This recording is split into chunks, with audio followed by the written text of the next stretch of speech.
Each year, I teach a large class on global poverty at the University of California, Berkeley. As a student from a low-income family, she worked multiple jobs. One of these was at a grocery store. I see people on welfare coming there all the time trying to buy cigarettes and alcohol with their food stamps, she said. This dependency is a problem.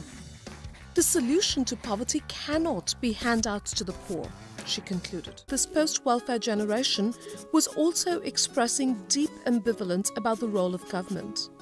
They liked nonprofits, they liked market solutions to poverty, they liked community organizations, but they did not like government.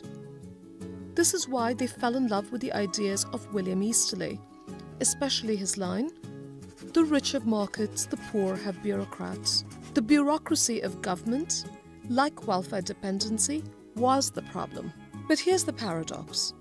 My students enjoy a host of hidden government subsidies that buttress opportunity and mobility, but they do not think that such subsidies should be available to the poor. We must rephrase Easterly.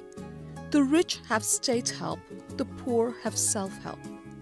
Put another way, my students are fretting about the welfare dependency of the poor, but they fail to recognize that they are dependent on welfare. I too am dependent on welfare. Let me introduce myself.